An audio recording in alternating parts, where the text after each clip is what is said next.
আল্লাহর নবী যখন হযরত খাদিজাকে দাওয়াত দিলেন, আমি আল্লাহর নবী, আমার উপর ঈমান আনো, আর এক অদেখা আল্লাহর উপর ঈমান আনো, যিনি তোমারে আমারে সৃষ্টি করেছেন তার উপর ঈমান আনো। হযরত খাদিজা এক মুহূর্ত দেরি করেন নাই, সঙ্গে সঙ্গে উচ্চারণ করেছেন লা ইলাহা ইল্লাল্লাহু মুহাম্মাদুর রাসূলুল্লাহ। খাদিজা বলছেন কি জানেন? ইয়া আবাল কাসিম। তিনি নবীজিকে ডাকতেন হে কাসিমের পিতা। ইয়া আবাল কাসিম, 15টি বছর আপনার ঘর করেছি, আমার দিল একথা সাক্ষ্য দিচ্ছে আপনি অবশ্যই আল্লাহর নবী, কোনো সন্দেহ নাই। আপনার ভিতরে 15 বছর আমি যে আচরণ দেখেছি, সাধারণ মানুষের এই আচরণ হতে পারে না, অবশ্যই আপনি আল্লাহর নবী। সুবহানাল্লাহ। আমার দেশে, মুসলমানদের দেশে বিশ্ব ভালোবাসা দিবসের কোনো প্রয়োজন নাই। বিশ্ব নারী দিবস পালন করা, বিশ্ব কন্যা দিবস পালন করা ওদের দরকার, যার দেশে নারীর কোনো মর্যাদা নাই, যেখানে কন্যার কোনো মর্যাদা নাই, যেখানে মাতৃত্বের পিতৃত্বের মর্যাদা নাই, সেখানে প্রয়োজন। আমার দেশে প্রয়োজন নাই। দিবস পালন করতে করতে এখন কিসব দিবস পালন করতেছে। কালকের পত্রিকায় দেখলাম বিশ্ব পায়খানা দিবস। আমি জানি না আপনারা বিশ্বাস করবেন কিনা, আমার নিজের চোখ দিয়ে দেখছি। নাউজুবিল্লাহ, মানে তালাশ করে পায় না, করবে কি? এরপরে দেখলাম ঢাকায় দেওয়ালে লেখা বিশ্ব চিন্তা দিবস। তো বিশ্ব চিন্তা দিবসের এটার থিমটা কি, করবেটা কি? তো যারা আয়োজক তারা বলল যে আমরা ওই বিশ্ব চিন্তা দিবসে রাস্তার মোড়ে মোড়ে বসে চিন্তা করব যে আদৌ কোনো ব্যাপারে আমরা চিন্তা করতেছি কিনা। নাউজুবিল্লাহ, পাগল কি গাছে ধরে? এই যে ভাই, আমি কিন্তু বুঝতে পারি দাঁড়াইছেন কেন, কোমর ব্যথা করতেছে বোধহয়।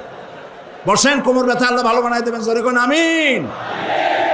আরে ভাই বসতে বলছি, বসেন। কোমর ব্যথা হলে তো আমারও করবে, আমি তো বসা। বসেন, সবাই বসে। প্যান্ট পরছে, সে প্যান্ট পরা অবস্থায় সেলাই করছে না কেমনে করছে আল্লাহ জানে। জুতার মধ্যে এত বড় বড় লোহা বটন লাগানো, গলায় এত বড় মোটা সেন, জাহান্নামের আগেই সালাসিলা ওয়া আগলালাম ওয়া সাইরা, জাহান্নামের শিকল আগেই পড়ছে গলায়। রাস্তায় মানুষে দেখে আর বাপ বাপ করে পলাইতে থাকে, বলতে থাকে আল্লাহ এই শয়তানের গজব দাও, এই শয়তানের যে মায় পেটে রাখছে তার কলেরা দাও, আর বাপের বসন্ত দেওয়ার জন্য পর্দায় থাকা আপনার জন্য জরুরি। মা বোনেরা পর্দায় থাকুন এবং নিজের সৌন্দর্য পরপুরুষকে দেখাবেন না। আপনার সৌন্দর্য আপনার পিতার জন্য নয়, ভাইয়ের জন্য নয়, ছেলের জন্য নয়, কারোর জন্য নয়, শুধুমাত্র একমাত্র কেবলমাত্র স্বামীর জন্য।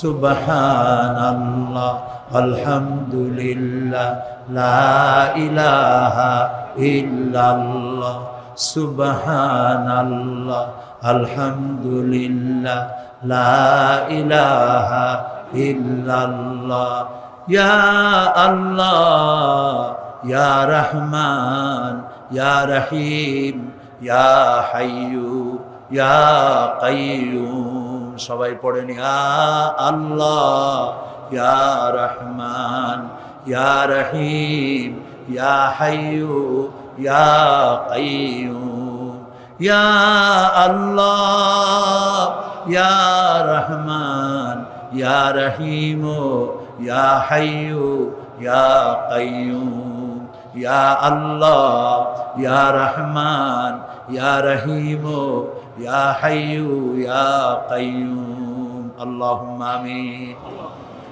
রব্বানা যালামনা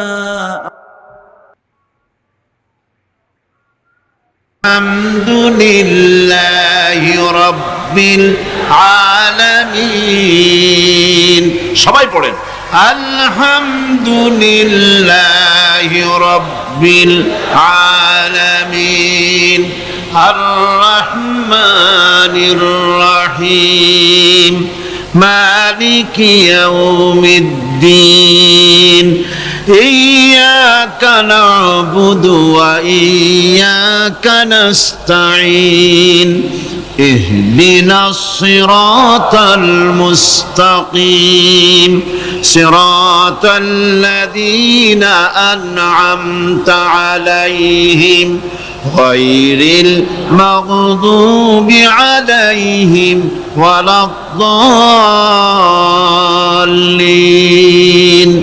আমিন। সূরা ফাতিহা কোরআনে কারীমের সর্বপ্রথম একটি পূর্ণাঙ্গ সূরা, যেটি সেই সূরাটির নাম হচ্ছে সূরা ফাতিহা। এর আগে যত সূরা নাজিল হয়েছে রাসূল করিম সাল্লাল্লাহু আলাইহি সাল্লামের কাছে, তা ছিল 10 আয়াত, 20 আয়াত, 30 আয়াত, এরকম করে করে। কিন্তু পূর্ণাঙ্গ সূরা হিসাবে হুজুরের কাছে প্রথম যে সূরাটি নাজিল হয়, সেই সূরাটির নাম হচ্ছে সূরা ফাতিহা। আর এই ফাতিহার এটা গ্রন্থের প্রারম্ভিকা হিসাবে রাখা হয়েছে বলে এই সূরাটির নাম হচ্ছে আল ফাতিহা, সূরাতুল ফাতিহা অথবা ফাতিহাতুল কিতাব। যার সাহায্যে কোন জিনিসকে উদ্বোধন করা হয়, শুরু করা হয়, সেটার নাম হচ্ছে ফাতিহা। সূরা ফাতিহার একটা নাম না, বরং এর অনেকগুলি নাম আছে। সূরা ফাতিহার কম বেশি 22টি নাম পাওয়া যায়। আবার তাফসিরে রুহুল মানিতে এর 40টি নাম বলা হয়েছে। সূরা ফাতিহা অত্যন্ত ফজিলতপূর্ণ একটি সূরা, বরকতপূর্ণ সূরা। এই সূরাটির এক নাম হচ্ছে ফাতিহাতুল কিতাব, মানে হচ্ছে কোরআন কুঞ্জিকা, কোরআনের চাবি অথবা কোরআন প্রারম্ভিকা। এটাকে বলা হয়েছে উম্মুল কিতাব, কোরআনের কিতাবের মা। তো মা মানে কোরআন শরীফের পেটে সূরা ফাতিহা হয়েছে তা না। আরবিতে ওম শব্দের অর্থ হচ্ছে কেন্দ্র, সেন্টার, আসল। এই জন্যে মক্কা শরীফকে বলা হয়, কোরআনে কারীম মক্কা শরীফকে বলেছে কি উম্মুল কোরা, গ্রাম সমূহের মা। সারা পৃথিবীর সমস্ত জায়গা থেকে, শহরগঞ্জ, গ্রাম থেকে লোকেরা এখানে এসে একত্রিত হয়, সেজন্য এটার নাম রাখা হয়েছে উম্মুল কোরা। আবার সেনাবাহিনীর পতাকাকে বলা হয় উম্মুন, তার মানে হচ্ছে সমস্ত সেনাবাহিনী এই পতাকার ছায়াতলে ঐক্যবদ্ধ হয়, একত্রিত হয়, সেজন্য সেই পতাকার নাম হচ্ছে উম্মুন। অনুরূপ ভাবে গোটা কোরআনে কারীমের মধ্যে যা কিছু আছে তা সূরা ফাতিহার ভিতরে কেন্দ্রীভূত করা হয়েছে বলে এটার নাম হয়েছে উম্মুল কিতাব। এটার নাম হয়েছে সূরাতুর রাস। রাস শব্দের অর্থ হচ্ছে মগজ। মগজ হচ্ছে মাথার কেন্দ্রস্থল, আর গোটা কোরআনে কারীমের কেন্দ্রস্থল হচ্ছে সূরা ফাতিহা। সূরা ফাতিহার আরেক নাম হচ্ছে সূরাতুল কানজ, অর্থাৎ খনি, খনির সূরা। তার মানে হচ্ছে জ্ঞান বিজ্ঞানের সমস্ত খনি আল্লাহ পাক সূরা ফাতিহার মধ্যে রেখে দিয়েছেন। সুবহানাল্লাহি ওয়া বিহামদিহি। এর আরেকটা নাম হচ্ছে সূরাতুল ওয়াফিয়া, অর্থাৎ পূর্ণত্ব, পূর্ণত্ব প্রাপ্ত। এই সূরাটি হচ্ছে একমাত্র সূরা যা খণ্ডিত করে পড়া যায় না। কোরআন শরীফের যে কোনো সূরাকে অংশবিশেষ তেলাওয়াত করে নামাজ পড়তে পারেন, অংশবিশেষ পড়তে পারেন, কিন্তু সূরা ফাতিহা হচ্ছে এমন একটি সূরা যে সূরা খণ্ডিত করে পড়া যায় না। পড়তে হলে সবটাই পড়তে হবে, এজন্য এটার নাম হচ্ছে পূর্ণত্ব প্রাপ্ত। এটাকে বলা হয়েছে আসাসুল কোরআন, অর্থাৎ কোরআনের ভিত্তি। 30 পারা কোরআনের পূর্ণাঙ্গ ব্যবস্থা পেশ করা হয়েছে, তার ভিত্তি হচ্ছে সূরা ফাতিহা। এটার নাম হচ্ছে সূরাতুল হামদ, প্রশংসার সূরা। যেহেতু সূরা ফাতিহায় আল্লাহর প্রশংসা দিয়ে ভরা, এই জন্য এটার নাম হচ্ছে সূরাতুল ফাতিহা। এর আরেকটি নাম হচ্ছে সূরাতুশ শুকর, শুকর করা, কৃতজ্ঞতা প্রকাশ করার সূরা। এই সূরাটির মধ্যে মানুষ আল্লাহ পাকের অসীম অনুগ্রহের শুকরিয়া আদায় করে বলে প্রশংসার মাধ্যমে, এই জন্য এটার নাম হয়েছে সূরাতুশ শুকর। সূরাটির না আরেকটি নাম হচ্ছে সূরাতুদ দুআ। এই সূরাটি একটি দোয়া, একটি প্রার্থনা, আল্লাহ পাকের কাছে প্রার্থনা করা হয়, সেজন্য এটার নাম হচ্ছে সূরাতুদ দুআ। এর আরেকটি নাম হচ্ছে সূরাতুস সুআল, অর্থাৎ কামনা করার সূরা, আল্লাহর কাছে চাওয়ার সূরা। এই সূরায় অনেক কিছু আছে যা আল্লাহর কাছে চাওয়া হয়। এই সূরাটি, এর আরেকটি নাম হচ্ছে সূরাতুশ শিফা, অর্থাৎ প্রতিষেধক, রোগ ব্যাধি ইত্যাদি মুক্ত হওয়ার জন্য সূরা ফাতিহা আপনারা আল্লাহর ওলিদের কাছে, ওলামাদের কাছে যে যান, পানি নিয়ে, তেল নিয়ে, কালো জিরা নিয়ে, ওনারা যা পড়ে ফু দেন, সেই গোপন কথাটা বলে দেই, সেটা হচ্ছে সূরা ফাতিহা। সূরা ফাতিহা কোন কোন কিতাবে মুফাসসিরিন ইকরাম লিখেছেন, মুহাদ্দিসিনরা লিখেছেন যে দুরারোগ্য ব্যাধি, কোন ওষুধ ভালো হচ্ছে না, প্রতিদিন 40 বার করে সূরা ফাতিহা পড়ে পানিতে দম করে ফজরের পরে 41 দিন যদি এভাবে সেবন করে, সেই দম করা পানি দুরারোগ্য ব্যাধিও আল্লাহ পাক ভালো করে দিবেন। সুবহানাল্লাহ বিহামদি। এটা হচ্ছে সূরাতুশ শিফা। এটাকে বলা হয় সূরাতুস সালাত। নামাজ হবেই না সূরা ফাতিহা ছাড়া, নামাজ সূরা ফাতিহা ছাড়া হবে না। এই জন্য লা সালাতা লিমান লাম ইয়াকরা বিফাতিহাতিল কিতাব, হাদিস শরীফে এসেছে সূরা ফাতিহা ছাড়া নামাজ শুদ্ধ হবে না, নামাজ জায়েজ হবে না। সেই জন্য এটার নাম হচ্ছে সূরাতুস সালাত। কোরআনে কারীমের এই সূরাটি, এটাকে হযরত পীর সাহেব কেবলা একটি আয়াত তেলাওয়াত করে বলেছেন সাবউল মাসানি। এটা হচ্ছে নিত্য পাঠনীয় সপ্তবাক্য, যে 7টি বাক্যকে সব সময় পড়া লাগে।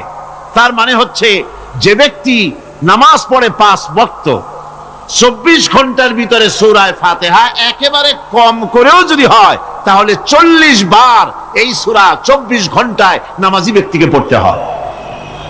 এই জন্য সবসময় পাঠনীয় এই সূরাটি।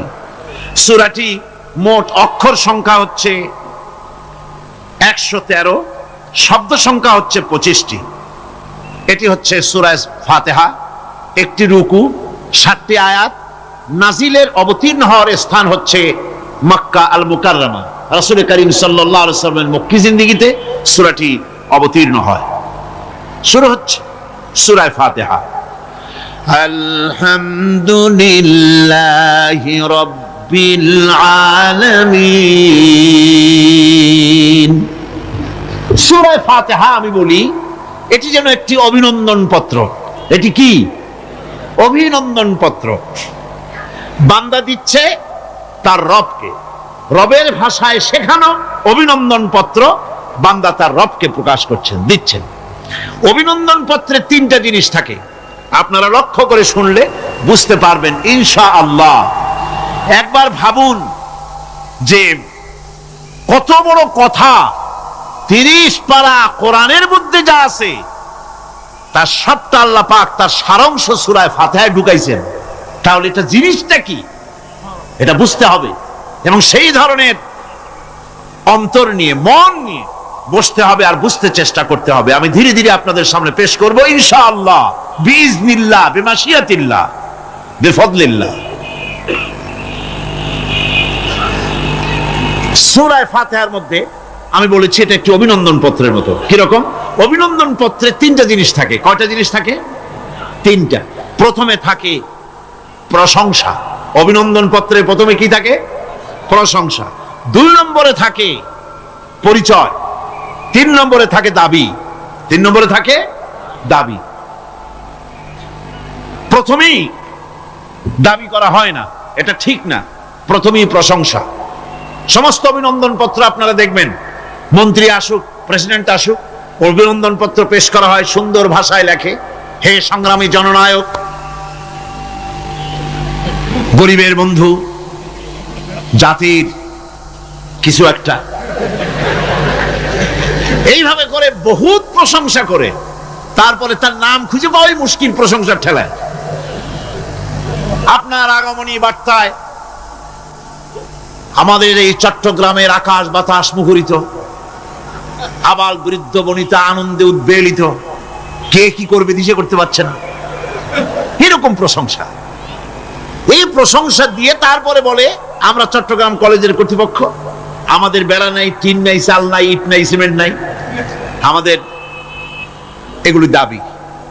তাহলে প্রথমে গেল প্রশংসা, 2 নম্বরে পরিচয়, 3 নম্বরে দাবি। মূলত এই ভদ্রতা প্রথমে কেউ বলে না, মন্ত্রী সাহেব চিটাগংয়ে আসছেন তো, আমাদের দাবি না মিটাইয়া ঠ্যাং আস্ত নিয়ে ঢাকা ফিরতে পারবেন না, এরকম বলে নাকি?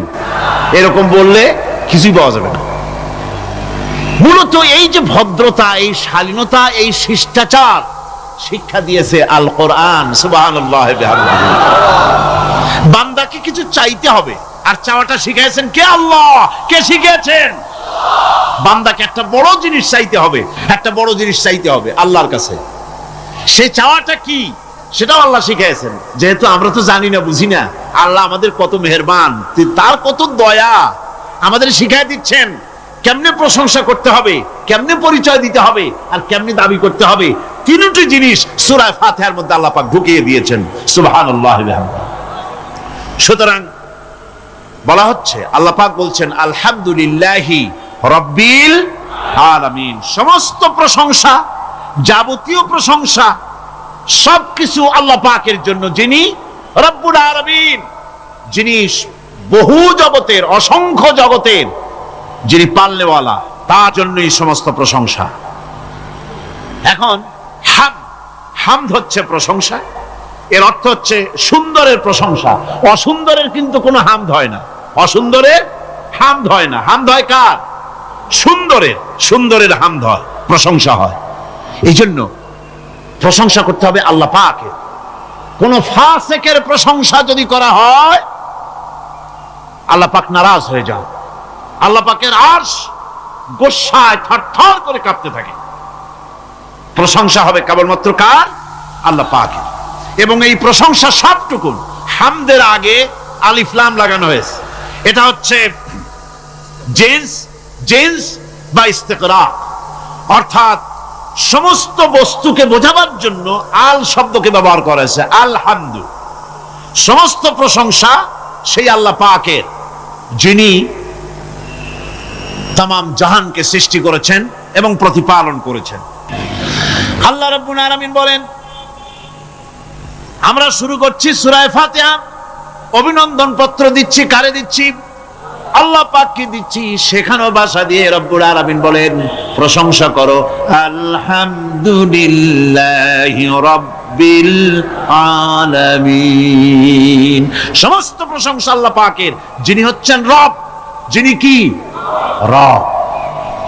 এখন এই রব শব্দের বাংলা অর্থ করা হয় প্রভু, লালনকারী, প্রতিপালনকারী, কিন্তু এই অর্থ যথেষ্ট নয়। কোরআনে কারিমে যে রব বলা হয়েছে তার অর্থ হচ্ছে, তার অর্থ ব্যাপক, অনেক বিশাল এর অর্থ। এ রব কাকে বলে আমি রবের সমস্ত ব্যাখ্যা করতে পারবো না, তবে অল্প কথায় এমন ভাবে বলতে চেষ্টা করব যাতে করে আপনাদের বুঝে আসবে ইনশাআল্লাহ। আমরা বলি ইনশাআল্লাহ।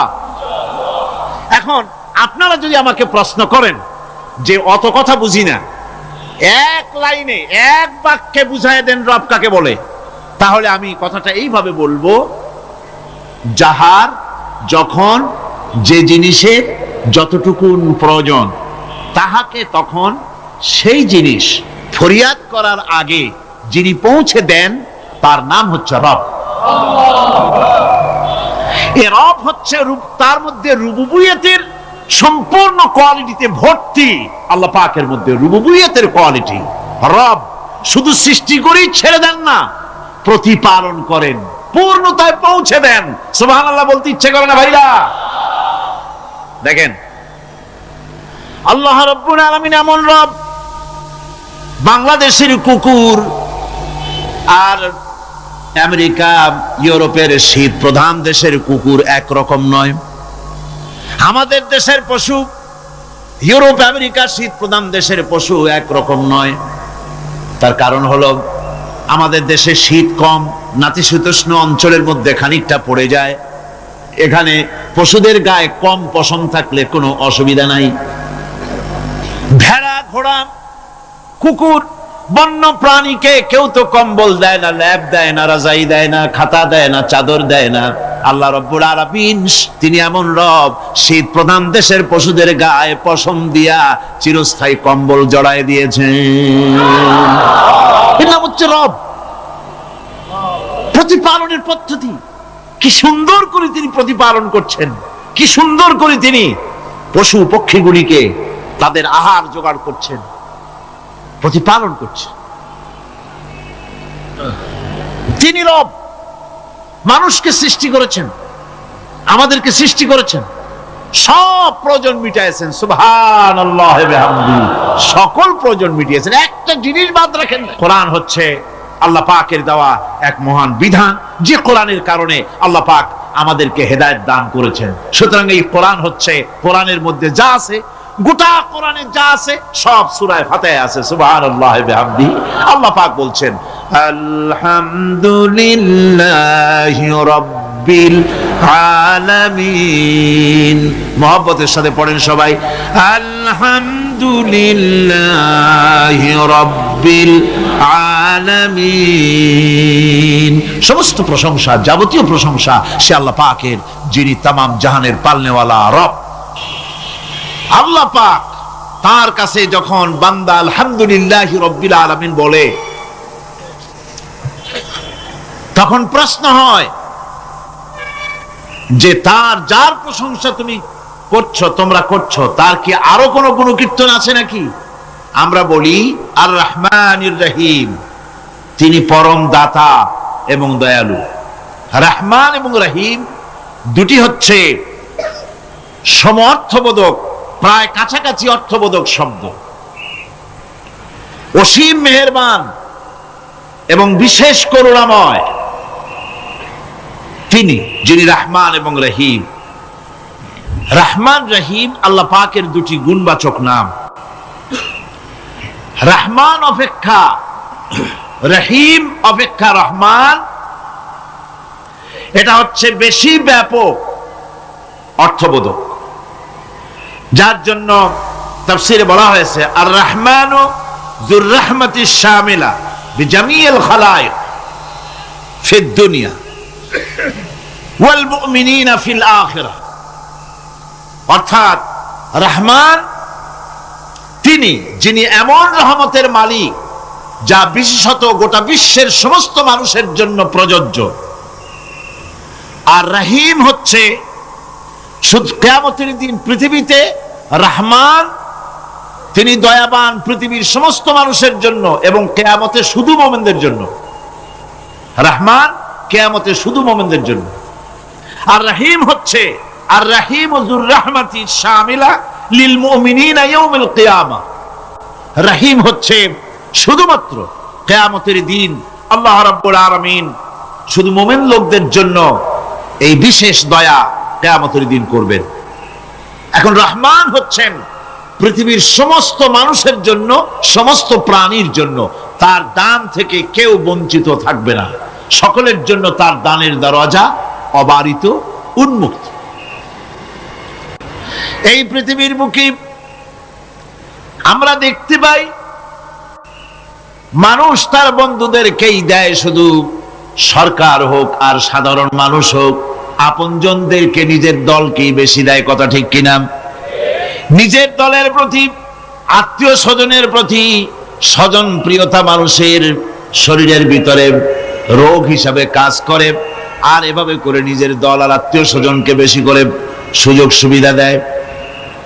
শত্রুকে কেউ দেয় না, শত্রুকে কেউ ডেকে ডেকে কোনো জিনিস দিতে চায় না বা দেয় না। আল্লাহ রাব্বুল আলামিন এমন রহমান, এমন দয়াবান, এমন মেহেরবান, যারা তার ইবাদত করে, যারা তাকে স্বীকার করে, আল্লাহ বলে তাকে যারা সেজদা দেয়, আল্লাহ পাক তাদেরকেও দেন। আর যারা আল্লাহকে অস্বীকার করে, আল্লাহ রাব্বুল আলামিনকে মানে না, তার গুণাবলী কি স্বীকার করে না, তার অস্তিত্ব স্বীকার করে না, তারপরেও আল্লাহ রাব্বুল আলামিন কোন নাফরমান বান্দাকেও রহমত থেকে বঞ্চিত করেন না। সে যেই হোক, বেনামাজি হোক, মুরতাদ হোক, নাস্তিক হোক, তারপরে আল্লাহর অনুগ্রহ থেকে সে বঞ্চিত থাকে না। কথা ঠিক কিনা? বরং এটাই আমরা দেখি, নামাজি, দিনদার, পরেজগার মানুষ তার বরং কম থাকে, সে বরং কম পায়। বাড়ি নাই, ঘর নাই, কলকারখানা নাই, আর নামাজ রোজা করে না, হজ যাকাত করে না, আল্লাহর সাথে বিরোধিতা করে, আল্লাহরে মানেই না, বলে দেয়ার ইজ নো গড, স্রষ্টা বলতে কেউ নাই। এই ড্রিঙ্ক অ্যান্ড বি মেরি, এই হচ্ছে তাদের থিওরি, তাদের দর্শন, তাদের ফিলসফি। এই জাতীয় লোকগুলি বরং দেখা যায় তারা ক্ষমতা পায়, বাড়ি হয়, গাড়ি হয়, কল হয়, কারখানা হয়, সম্মান পায়। এটা কেন? এর কারণ হচ্ছে আল্লাহ রাব্বুল আলামিন এই পৃথিবীর কোনো মূল্য দেন না। এই পৃথিবীর মূল্য যদি আল্লাহ পাকের কাছে একটা মশার ডানার তুল্য যদি হতো, আল্লাহ পাক বিদ্রোহীদেরকে, কাফেরদেরকে এক ঢোক পানি আল্লাহ পাক গিলতে দিতেন না। এবার চিন্তা করেন, আল্লাহর ব্যাপারে যে দৃষ্টান্তটা দেওয়া হয়েছে, দৃষ্টান্তটা কত গুরুত্বপূর্ণ। মশার ডানার তুল্য, মশার ডানার তুল্য এই পৃথিবীর দাম নাই আল্লাহর কাছে। আপনাকে যদি কেউ 10 লক্ষ মশার ডানা বহু কষ্ট করে জোগাড় করিয়া যদি কেউ দেয়, তাহলে আপনি কয় টাকা দিয়ে কিনবেন? 4 পয়সা দিয়েও একজনে বলছে 4 পয়সা দিবে না। তাহলে বোঝেন এর কোনো মূল্য নাই। একটা মশার ডানার তুল্য মূল্য আল্লাহ পাক এই পৃথিবীর দেন না, যার কারণে অবারিত উন্মুক্ত হস্তে আল্লাহ পাক সমস্ত মানুষের জন্য, প্রাণী জগতের জন্য তিনি করুণা করেছেন সকলকে। এই করুণাময় রহমান আল্লাহ পাক তিনি গুনাহগারদেরকে, যারা আল্লাহ পাকের ফরমাবরদারি করতেছে, তাদেরকে সকলকে আল্লাহ পাক সমানভাবে তার জিনিসগুলিকে তিনি দিয়ে দিচ্ছেন। এটা হচ্ছে রহমান। আর রহিম হচ্ছে, হাদিস শরীফে বলা হয়েছে, আর রহমানু রহমানুদ দুনিয়া ওয়াল আখিরা, আর রহিম ও রহিমুল আখিরা। মোমেন রহমান তো শুধু আল্লাহ পাক দুনিয়া এবং আখিরাতের জন্য, আর রহিম শুধুমাত্র আখিরাতের জন্য। আবার কোন কোন আয়াতে বলা হয়েছে যে আল্লাহ পাক দুনিয়ার মানুষের জন্য রহিম। একটি আয়াতে ভাবে বলা হয়েছে, হুয়াল্লাযী ইউসাল্লি আলাইকুম ওয়া মালাইকাতুহু লিয়ুখরিজাকুম মিনাজ যুলুমাতি ইলান নূর ওয়া কানা বিল মুমিনিনা রহিমা। সে আল্লাহই তোমাদের প্রতি রহম করেছেন, রহমত নাজিল করেছেন, এবং তার ফেরেশতাগণ এই উদ্দেশ্যে যে তোমাদেরকে তিনি অন্ধকার থেকে আলোর দিকে বের করে নিয়ে আসবেন। আর তিনি হচ্ছেন মুমিনদের জন্য রহিম, অত্যন্ত দয়াবান। আরবি ভাষায় আর রহমান অন্তর্জগতের এমন একটি নম্র উচ্ছ্বাসিত অবস্থার প্রতি ইঙ্গিত করে, যার ফলে তার স্বতঃস্ফূর্তভাবে নিজের থেকেই মহানুভবতা এবং প্রীতি ও মহব্বতের ইচ্ছার বহির্প্রকাশ ঘটে। তাই রহমতের মধ্যে আছে স্নেহ, আছে প্রীতি, আছে অনুগ্রহ। আল্লাহ পাকের রহমতটা কি জিনিস? সেটা হচ্ছে রাহমাতি ওয়াসিআত কুল্লা শাই। আমার রহমত দিয়ে সমস্ত জিনিসকে ঢেকে রাখা হয়েছে। প্রত্যেকটি জিনিসের ভিতরে আল্লাহ পাকের রহমত রয়েছে। রহমত ছাড়া এই পৃথিবীতে মানুষের চলার কোনো পথ নাই। সমস্ত ব্যাপারই আল্লাহ পাকের রহমত আর রহমত। আমরা যখন বললাম আর রহমানির রহিম, বলেন সবাই আর রহমানির রহিম। আবার প্রশ্ন হয়, বান্দা বুঝলাম, আরো কোনো কোয়ালিটি, আরো কোনো বৈশিষ্ট্য তার আছে নাকি? আমরা বলি মালিকি ইয়াউমিদ্দিন। তিনি হচ্ছেন বিচার দিনের মালিক, শেষ বিচারের মালিক তিনি। একদিকে এটাকে ব্যালেন্স করা হয়েছে, একদিকে অফুরন্ত রহমত, যার কোনো কুল নাই, কিনারা নাই। এখন আদল দরকার। এখন কি দরকার? আদল, ইনসাফ দরকার। আল্লাহ পাক একদিকে অফুরন্ত রহমত আর নিয়ামত দিয়ে পৃথিবীকে ছেয়ে রেখেছেন, অপর দিকে বলেছেন আমি হচ্ছি বিচার দিনের মালিক, সেদিন আমি বিচার করব। সেই বিচারের ভিতরে কোনো পক্ষপাতিত্ব থাকবে না, হবে না। সেখানে তিনি হবেন আহকামুল হাকিমিন, ওইটা হবে সুপ্রিম কোর্টের সুপ্রিম কোর্ট। সেই পরকালে, সেই কিয়ামতের মাঠে আপনাকে আমাকে সকলকে উপস্থিত হতে হবে, নাকি হবে না? সবাইকে উঠতে হবে। এই দিন শব্দটি কোরআনে কারিমে বহু জায়গায় বলা হয়েছে এবং বিভিন্ন অর্থে ব্যবহার করা হয়েছে। যেমন দিন শব্দের অর্থ প্রভাব, প্রতিপত্তি, আধিপত্য, ইতাআত, বন্দিগি, দাসত্ব, আনুগত্য, নীতি, পথ, পন্থা, হিসাব, ফায়সালা, প্রতিদান, প্রতিফল, এরকম অনেক অর্থ, অনেক অর্থে দিন শব্দ কোরআনে কারীমের মধ্যে ব্যবহৃত হয়েছে। কিন্তু এখানে মালিক ইয়াউমিদ্দিন, এই দিন এখানে ব্যবহার করা হয়েছে প্রতিফল অর্থে। প্রতিফলের দিন, যেদিন প্রতিফল দেওয়া হবে, তিনি হচ্ছেন সেই দিবসের অধিপতি, সেই দিবসের মালিক। এবার প্রশ্ন হচ্ছে, তোমরা যারা আমার প্রশংসা করলে তোমরা কারা? জবাবে আমরা বলছি, ইয়্যাকা না'বুদু ওয়া ইয়্যাকা নাস্তাঈন। আয় আমার রব, আমরা হচ্ছি তোমার বান্দা, একমাত্র তোমারই গোলামি করি, একমাত্র তোমারই একমাত্র তোমারই ইবাদত করি। আর কারো ইবাদত, এই শব্দটা লাগাইলে কি বোঝা যায়? যে আর কারো করি না, একমাত্র তোমারই ইবাদত করি, আর একমাত্র তোমারই কাছে সাহায্য প্রার্থনা করি। ইয়্যাকা না'বুদু ওয়া ইয়্যাকা নাস্তাঈন। আল্লাহ রাব্বুল আলামিন আমাদেরকে সৃষ্টি করেছেন আসলে এইটার জন্য। সৃষ্টি করেছেন কিসের জন্য? কোরআনে কারীমের মধ্যে আল্লাহ রাব্বুল আলামিন বলেন, ওয়ামা খালাকতুল জিন্না ওয়াল ইনসা ইল্লা লিয়াবুদুন।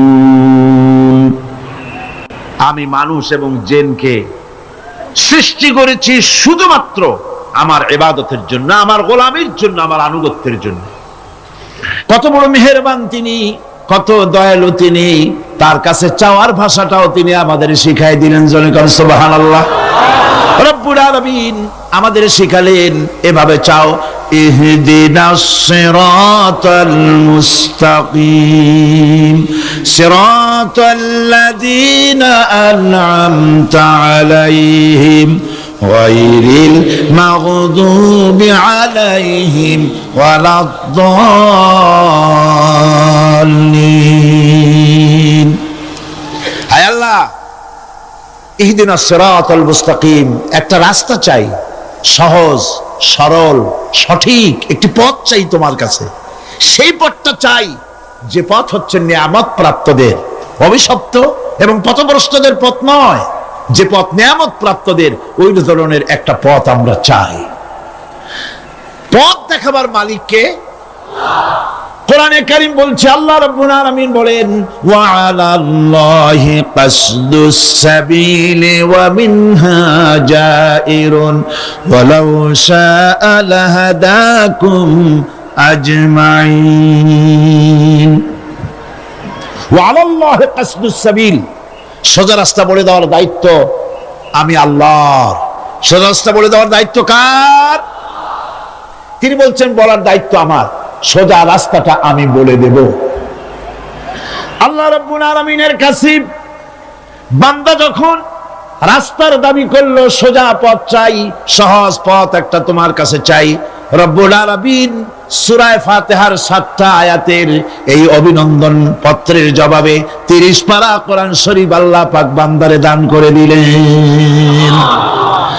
জবাবে বলে দিলেন, ওয়া আনি'বুদুনি হাযা সিরাতুম মুস্তাকিম। সোজা রাস্তাটা হলো আমার আনুগত্য, আমার গোলামি, আমার দাসত্ব, এটাই হলো সোজা রাস্তা। এই সোজা রাস্তাটা আমি বলবো। রাস্তা তো অনেক হতে পারে, কিন্তু সোজা রাস্তা বলে দেওয়ার দায়িত্ব কার? আল্লাহ পাকের। একবার একজন দরবেশ সাহেব রাস্তা দিয়ে যাচ্ছেন, প্রতিমধ্যে তিনি দেখতে পেলেন নদী থেকে এক কলসি পানি নিয়ে এক যুবতী সুন্দরী মেয়ে রাস্তা বেয়ে যেতেছে। দরবেশ সাহেব দাঁড়ায় গেলেন, আর ওই যুবতীর দিকে এক নজরে তাকায় আছেন, চোখে পলক দেয় না। এরপরে যুবতী থমকে দাঁড়ায় গেল।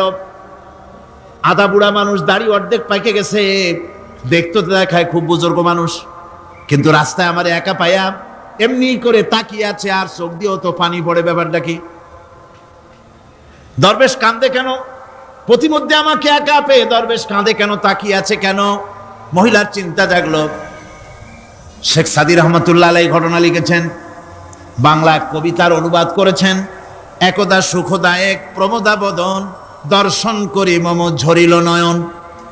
হেসে কহে সে রূপসী সবিস্ময় মন, কহ দেখি মহাশয় কহ কি কারণ। বিষয় বিরাগী তুমি ভুবনে প্রচার, কি হেতু জন্মিল তব মানস বিকার। যুবতী মেয়েটি বলছে, ওগো দরবেশ সাহেব, হুজুর সাহেব, আমি একটা যুবতী মেয়ে লোক, রাস্তায় আমাকে একা পেয়ে আপনি আমার দিকে তাকায় আছেন আর কাঁদতেছেন। এই বৃদ্ধ বয়সে ভীমরতি হলে কেন? আমাকে দেখে কাঁদেন কেন? আর এক নজরে কেন তাকায়ছেন? কারণটা কি? কি কুমতলব আছে? দরবেশ সাহেব বলছেন, হেসে কহিলাম বালে করহ শ্রবণ, নেত্র ঝরে তবু হেতু ভেব না এমন। হে রূপসী মেয়ে, তোমার জন্য আমি কান্দি, একথা একবারও চিন্তা করো না। যে শিল্পী রচিল এই সুধাংশু বদন, তাহার তরে ঝরে নেত্র নয়নে জীবন। তোমার প্রেম পাওয়ার জন্যে তোমাকে দেখে লোবাতুর এবং কামুক হয়ে তোমার দিকে তাকায় কান্দি, একবারও ভেবো না। আল্লাহর কসম, আমি কাঁদতেছি তোমার এত সুন্দর স্বাস্থ্য আর চেহারা যে আল্লাহ রাব্বুল আলামিন বানায় দিলেন, না জানি সেই আল্লাহ কত সুন্দর। যার সৃষ্টি এত সুন্দর সে আল্লাহ রাব্বুল আলামিন না জানি কত সুন্দর। আল্লাহ পাক সেই সুন্দর আল্লাহ রাব্বুল আলামিনকে দেখার তৌফিক যেন আমরা পাই। জোরে কোন আমিন, আরো জোরে বলেন আমিন। আল্লাহ পাক বলছেন, আমি সুন্দর করে সব তৈরি করে দিয়েছি। বুঝবে তারা যারা চিন্তাশীল, যারা গবেষণা করে। ইন্না ফি খালকিস সামাওয়াতি ওয়াল আরদি ওয়া ইখতিলাফিল লাইলি ওয়ান নাহার লাআয়াতিন লিউলিল আলবাব। নিশ্চয়ই যারা নাকি জ্ঞানবান, তারা রাত এবং দিনের পরিবর্তন, আকাশ এবং জমিনের সৃষ্টি ইত্যাদির ব্যাপারে, এই সৃষ্টি নৈপুণ্যতার ব্যাপারে তারা চিন্তা করে, গবেষণা করে। রাত এবং দিনের পার্থক্য মানুষের জীবনকে জীবন পদ্ধতিকে দুই ভাগে বিভক্ত করেছে, রাত এবং দিন। দেখেন আল্লাহর রহমত এবং কুদরত সব জায়গায়। রাত এবং দিন মানুষের জীবন চলার পথকে, জীবন পদ্ধতিকে কয় ভাগে ভাগ করেছে? দুই ভাগ। আল্লাহ পাক বলেন, ওয়াজআলনাল লাইলা লিবাসান ওয়াজআলনান নাহারা মাআশা। আমি রাতকে করেছি শান্তির বাহন, রাতকে করেছি আচ্ছাদন, শান্তির বাহন, আর দিনকে করেছি রোজগার করার জন্য। দিনের বেলায় রোজগার করবে, কামাই রুজি করবে, কল কারখানায় যাবে, খেতে খামারে যাবে, অফিস আদালতে যাবে, কাজ কাম করবে। এ কাজ করে করে শরীরের ভিতরে ক্লান্তি আসে, অবসাদ এসে যায়। আল্লাহ রাব্বুল আলামিন বলেন, আমি আবার রাত বানালাম। ওই রাতের বেলায় বানর যখন ঘুমায় যায়, এই ঘুম তার সমস্ত অবসাদ আর ক্লান্তি দূর করে দিয়ে সকাল বেলায় আবার তাজা মানুষ করে, সমস্ত একেবারে পরিপূর্ণ কর্মক্ষম একজন মানুষে তাকে পরিণত করে দেয়। রাতটাকে আচ্ছাদন করে দিয়েছি, দিনের কোলাহল মুক্ত রাত। সূর্যের আলোর ঝলকানি, তীব্র আলো নাই, চিৎকার নাই, আওয়াজ নাই। রাতের একটি অন্ধকার চাদর পরিয়ে দিলাম এই পৃথিবীর উপরে। রাতের একটি অন্ধকার চাদর পৃথিবীর উপরে পরিয়ে দিলাম। কোলাহল মুক্ত পৃথিবী এখন, সূর্যের তীব্র আলো আর নাই। এখন আরামে তুমি ঘুমিয়ে যাও, ঘুমাও, আবার সকালবেলা উঠে তুমি কাজ করবে। আল্লাহ পাক বলেন, আমি এভাবে ওয়ামির রাহমাতিহি جعل لكم الليل والنهار لتسكنوا فيه ولتبتغوا من فضله। আল্লাহর রহমতের ভিতরে এটাও রহমত, আল্লাহর করুণা, আল্লাহর দয়া যে তিনি দিনকে করেছেন রুজি কামার জন্য, রাতকে করেছেন তিনি তোমাদের জন্য ঘুমাবার জন্য, বিশ্রামের জন্য। এই ব্যবস্থা আল্লাহ রাব্বুল আলামিন করেছেন, যিনি তোমাদেরকে দুপুর বেলায়, বিকেল বেলায়ও তোমাদেরকে অবসাদ গ্রহণের জন্য, আরামের জন্য দুপুর এবং বিকাল, সকাল ইত্যাদি তৈরি করেছেন। কোরআন শরীফের ভিতরে আল্লাহ পাক এই সমস্ত কথাগুলি ব্যাখ্যা সহকারে বলে দিচ্ছেন যে আমার রহমত ওয়াসিআত রাহমাতি কুল্লে, সেই সমস্ত জিনিসে চতুর্দিকে তুমি যেখানে আছো তার চতুর্দিক, আকাশ এবং জমিন, আমার রহমত তোমাকে ঘিরে রেখেছে। এ কোরআন নাজিল করেছেন সেই আল্লাহ, সেই রহমান, যার দয়া সর্বত্র ছড়িয়ে আছে। আল্লাহ পাক বলছেন, এরপরে তোমাকে সৃষ্টি করলাম, জমিন সৃষ্টি করলাম খাবারের জন্য। আমার রহমতের বিষয়টা দেখো, আমি এমন দয়াবান, এমন মেহেরবান, এবার তোমার খাবারের জরুরত হলো, তুমি কি খাবে? সেজন্য এই জমিনে ফসলের ব্যবস্থা আমি আল্লাহ করেছি। জোরে বলেন সুবহানাল্লাহ। জমিন শুকায় গেছে, বৈশাখ মাসের জ্যৈষ্ঠ মাসের প্রচন্ড রৌদ্রের তাপে জমিন শুকায় গেছে। এই জমিনে তুমি ফসল ফলাবে কি করে? যদি না পানি দিয়ে জমিনটারে ভিজায় দেই। আল্লাহ বলেন জমিন ভিজাবার দায়িত্ব আমি নিলাম। আল্লাহুল্লাযী আরসালার রিয়াহা ফাতুসিরু সাহাবা। সমুদ্রের পানি, লবণাক্ত পানিগুলি বাষ্পীয় আকারে উত্থিত হয়ে যায়, মেঘমালায় পরিণত হয়ে যায়। বাতাসকে বলি এই মেঘকে টেনে নিয়ে যাও অমুক জায়গার উপরে। মেঘ চলে এলো। আল্লাহ বলেন ফাসুকনাহু ইলা বালাদিম মাইয়িতিন ফাআহইয়ানা বিহিল আরদা বাদা মাউতিহা কাযালিকান নুশুর। আল্লাহ পাক বলছেন বৃষ্টির পানি পড়লো, মরা জমিন জিন্দা হয়ে গেল। এই মরা জমিন জিন্দা হলো। এরপরে তুমি বীজ বপন করলে, ধান বপন করলে, গম বপন করলে, মাটির খাসলাত হলো সব পচায় দেওয়া। মাটির খাসলাত কি? কথা বোঝেন না? মাটির ধর্মটা কি? পচায় দেওয়া। যা রাখেন পচে যাবে, লোহা রাখেন জং ধরে যাবে, পাথর রাখেন আস্তে আস্তে, এ ধরনের যেসব জিনিস রাখেন আস্তে আস্তে করে ধ্বংস হয়ে যাবে, পচে যাবে। ওই মাটির ভিতরে ধান এবং গম, আপনার ফসল, আপনার খাদ্য, আপনার রিজেককে আমানত করে দিলেন। আল্লাহ পাক ওটাকে হেফাজত করলেন। এরপরে ওর ভিতর থেকে পাতা অঙ্কুরিত হয়ে বেরিয়ে এলো। এখন কেউ যদি বলে আল্লাহ যদি পানি না দেন, আল্লাহ যদি বৃষ্টিটা না দেন, তাহলে আমার অসুবিধাটা কি? আল্লাহ বলেন দেখো বৃষ্টিটা তো আমি দিলাম। বৃষ্টিটা কে দিলেন? আল্লাহ পাক বলেন আফারাআইতুমুল মাআল্লাযী তাশরাবুন আআনতুম আনজালতুমুহু মিনাল মুজনি আম নাহনুল মুনজিলুন। তোমরা যে পানি পান করো, আকাশ থেকে এই পানিটা কে বর্ষণ করে? তুমি করো না আমি করি? কে করে জোরে কন? আল্লাহ পাক বলছেন আমি পানি বর্ষণ করি। সেই পানিটা, এই যে বঙ্গোপসাগরের পানি, আপনাদের কর্ণফুলীর পানি, মিষ্টি না নোনা? কি পানি জোরে কন? এই নোনা পানি আকাশে উঠলো। আল্লাহ পাক বলেন ইচ্ছে যদি করতাম লাউ নাশাউ জাআলনাহু জাজান ফালাউলা তাশকুরুন।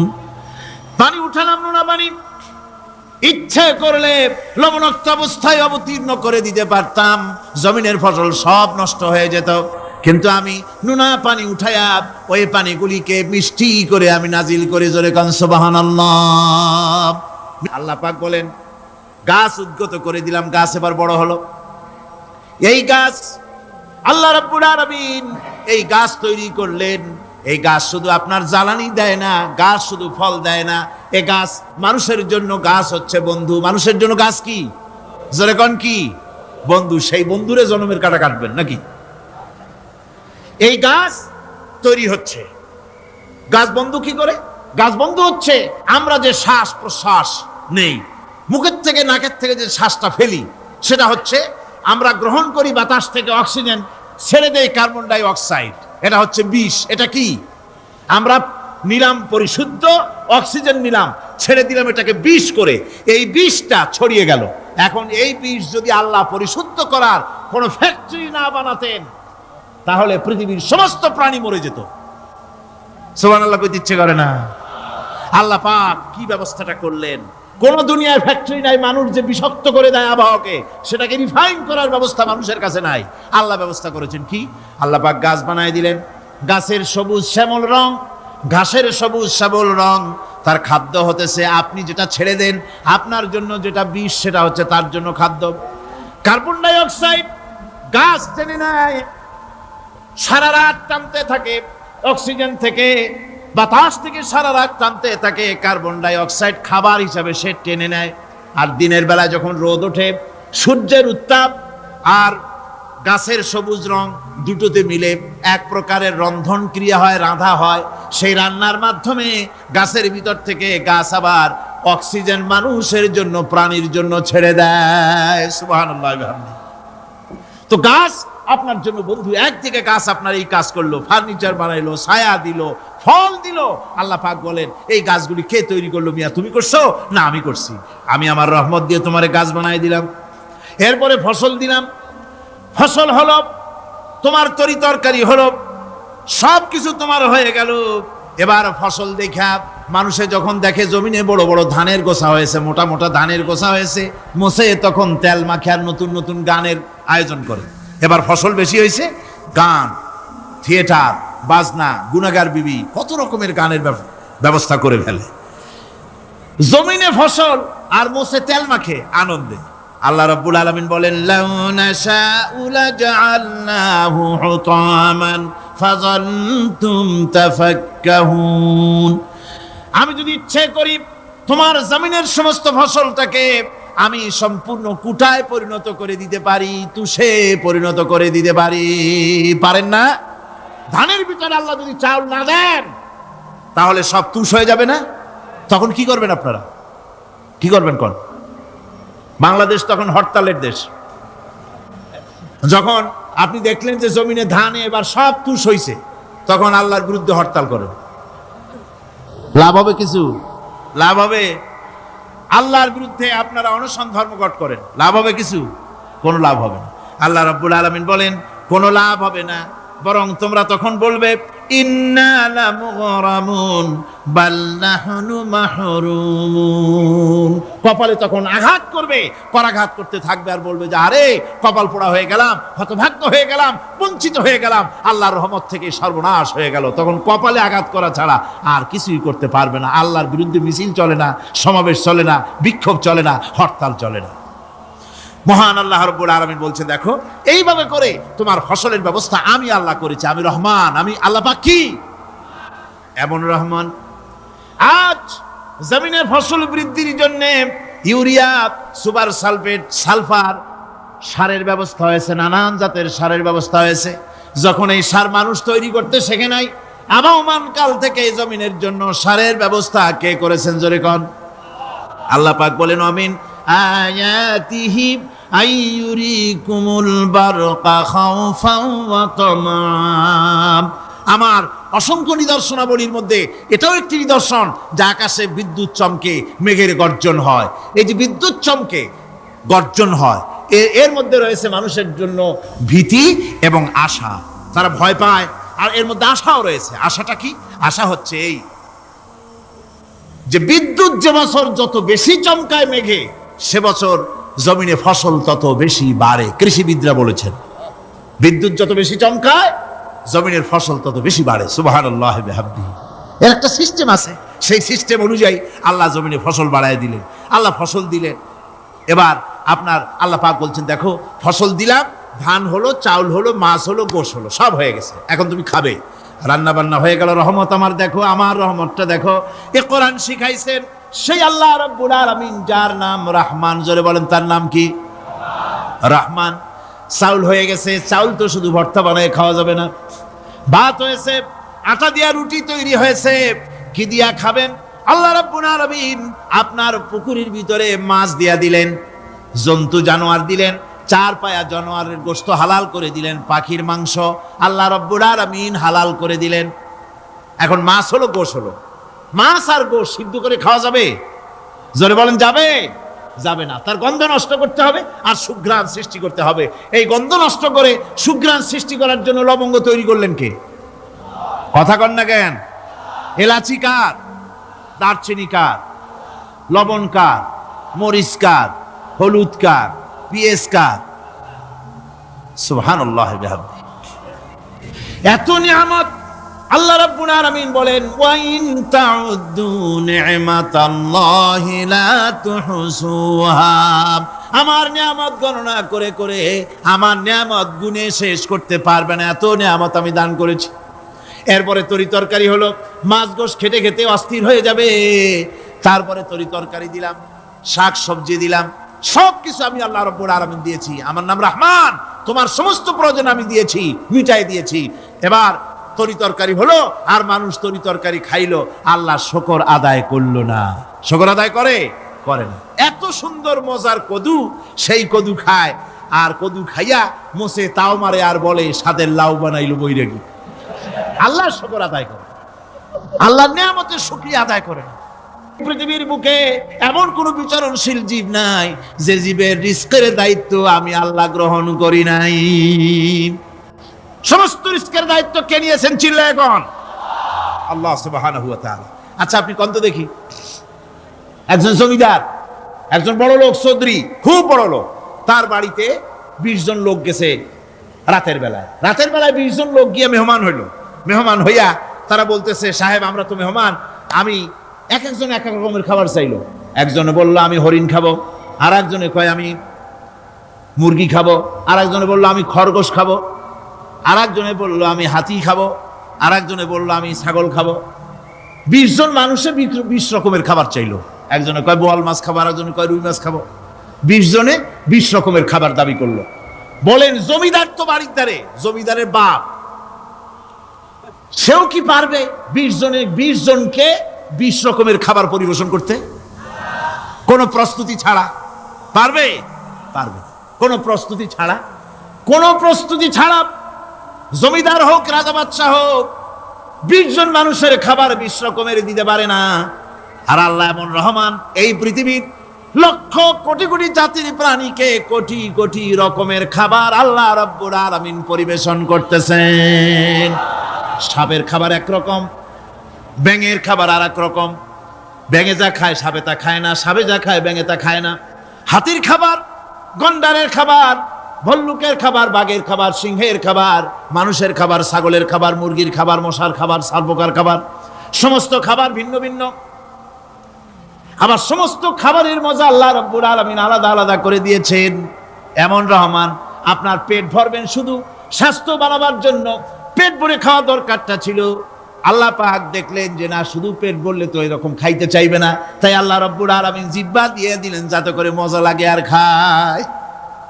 সব রকমের মজা, এক এক গোশতে, এক এক মাছে, এক এক তরকারিতে এক এক রকম মজা। না সব রকম মজা, সব এক রকম মজা, ভিন্ন ভিন্ন রকমের মজা। আল্লাহ পাক বলেন আমি রহমান, দেখো আমি কিভাবে খাওয়াই। ওয়া কাইয়্যিম মিন দাব্বাতিন লা তাহমিলু রিজকুহা আল্লাহু ইয়ারযুকুহা ওয়া ইয়্যাকুম। এই পৃথিবীতে এমন অনেক বিচরণশীল জীব আছে যে প্রাণীরা নিজের জন্য কোনো সঞ্চয় করে না, সঞ্চয় করে শুধুমাত্র পৃথিবীর মানুষ। আর পিঁপড়ায় কিছু সঞ্চয় করে। অন্যান্য বহু প্রাণী আছে যাদের কোনো সঞ্চয় নাই। কি বলেন, পাতিশিয়ালের কোনো ব্যাংকে অ্যাকাউন্ট আছে নাকি? না। শীতের মৌসুমে পাতিশিয়াল আইসা ব্যাংকের ম্যানেজারকে বলে না যে কয়েকটা মুরগি আনছি, আমার নামে একটা অ্যাকাউন্ট ওপেন করেন, বৃষ্টির সময় আমি যেন ওগুলো উঠাইয়া পাইকারি ধরে খাইতে পারি। ওর কোনো খাবার নাই, সঞ্চয় নাই। এ ধরনের পাখির সঞ্চয় নাই, পশুর সঞ্চয় নাই। মহান আল্লাহ রাব্বুল আলামিন তিনি বলছেন, সকাল বেলায় পাখি তার বাসা দিয়া ক্ষুধার্ত পেট নিয়ে পাখিগুলি উড়ে চলে যায়। সাপ তার গর্ত থেকে বের হয় খালি পেটে, পাতি শৃগল খাঁটি পেট নিয়ে গর্ত থেকে বেরিয়ে যায়। তিমির মতো অত বড় প্রকাণ্ড প্রাণী, হাতির মতো প্রকাণ্ড প্রাণী, গরিলা, শিম্পাঞ্জি, ওরাংওটাং, পিঁপড়া থেকে শুরু করে নিয়ে প্রকাণ্ড তিমি পর্যন্ত সমস্ত প্রাণীগুলি সকালবেলায় খালি পেটে বেরিয়ে যায়। সারাদিন ঘোরাঘুরির পর আল্লাহ সুবহানাহু ওয়া তাআলা বলেন, সন্ধ্যাবেলায় সমস্ত প্রাণীর পেটগুলি ভরে আমি আল্লাহ তাদের বাসায় ফিরাইয়া দেই। আমি রহমান, এভাবে করি। আমি আল্লাহ রাব্বুল আলামিন খাবারের বন্দোবস্ত করি, পড়ার বন্দোবস্ত করি, থাকার ব্যবস্থা করি। ইয়া আইয়ুহান নাসু যুকুরু নি'মাতাল্লাহি আলাইকুম হাল মিন খালিকিন গায়রুল্লাহ ইয়ারযুকুকুম মিনাস সামাই ওয়াল আরদ। ও পৃথিবীর মানুষেরা, ওই আল্লাহর স্মরণ করো, আল্লাহর নিয়ামতের শুকরিয়া আদায় করো যে আল্লাহ তোমাকে আকাশ থেকে, জমিন থেকে রিজিক দেন। ওই আল্লাহ ছাড়া আছে কি কেউ যে তোমাকে আকাশ থেকে রিজিক দেয়, জমিন থেকে রিজিক দেয়? লা ইলাহা ইল্লা হুয়া ফাআন্না তুফাকুন। ওই আল্লাহ ছাড়া কোনো ইলাহা নাই, কেন তোমরা বিভ্রান্ত হও? সেই আল্লাহর দিকে ফিরে আসো।